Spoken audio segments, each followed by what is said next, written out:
નામથી જો માયા બંધાય એ પછી એનો વાળનો વાંકો થાય.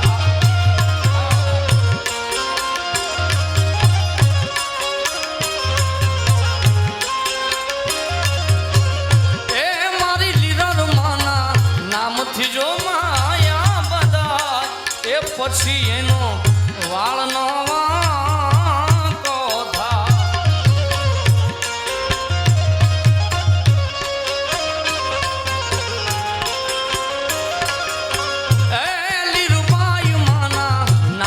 જો